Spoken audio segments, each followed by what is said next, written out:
Hey everyone, and welcome. Today we're diving into the absolute fundamentals of great writing, sentences. We're going to break down the simple, the compound, and the complex so you can make everything you write clearer, stronger, and way more interesting. So, you want your writing to have more impact. Of course you do. I mean, that's the whole point, isn't it? Whether it's a quick email, a college paper, or just a social media post, how you build your sentences is the secret sauce that makes your ideas really land. All right, so here's our game plan. First up, why this stuff even matters. Then we'll hit the simple, compound, and complex sentences one by one. After that, we'll talk about mixing them all up. That's the fun part. And we'll wrap up with your own personal writing toolkit. So first things first, why should you care about sentence structure? Well, think about it. They're literally the Lego bricks of everything you write. If you understand how they're built, you can express yourself so much more clearly and guide your reader exactly where you want them to go.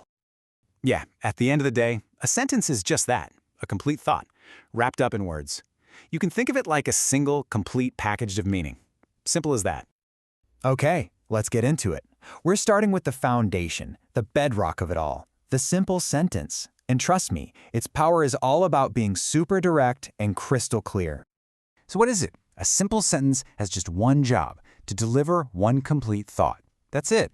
You've got a subject, you know who or what the sentence is about, and a verb, the action.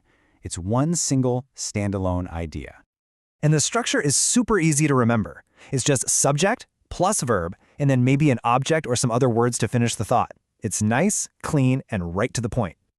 And here it is, the classic example.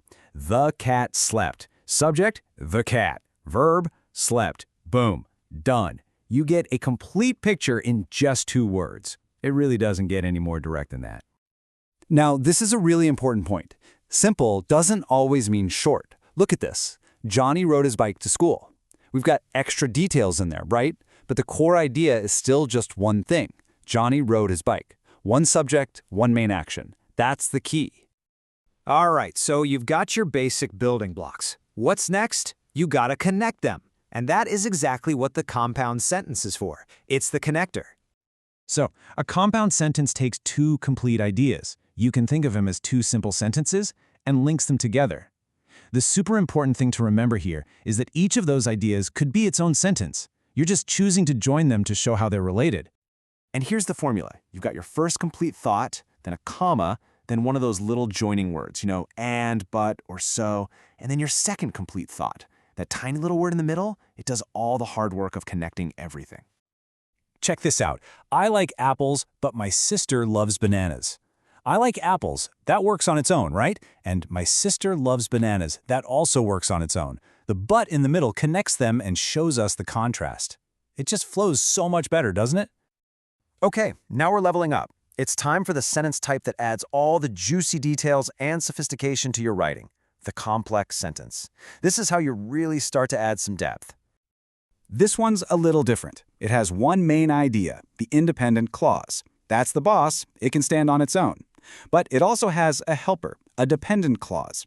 This helper adds extra info, but it can't be a sentence by itself. It depends on the main clause to make any sense. And what's cool is you can actually structure these in 2 ways. You can say, I stayed home because it was raining, with the main idea first. Or you can flip it. Because it was raining, I stayed home. But, and this is a key tip, if you put that dependent part first, you have to add a comma.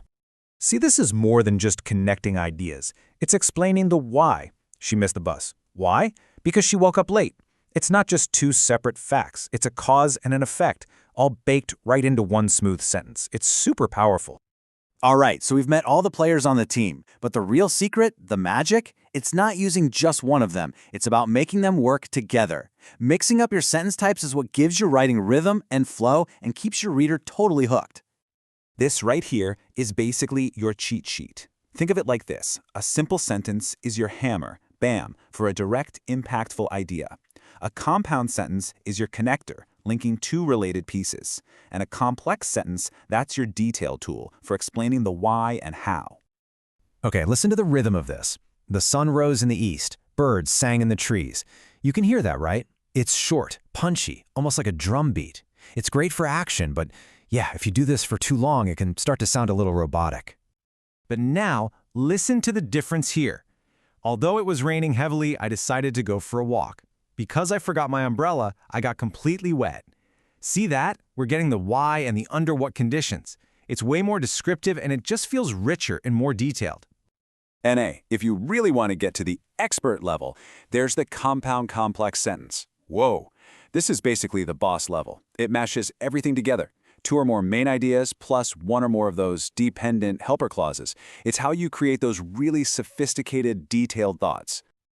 Okay, that was a bunch of theory, I know. So let's make it practical. We're going to wrap up with a few simple tips you can literally start using today. This is your brand new writing toolkit. Here's a super simple strategy. Step 1. Lead with a simple sentence to state your main idea. Step 2. Connect it to another thought with a compound sentence. Step 3.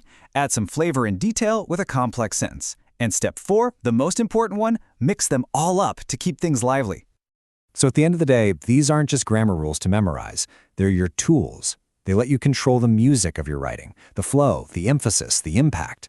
You're not just putting words on a page, you're crafting an experience. So the real question is, what story are you going to tell?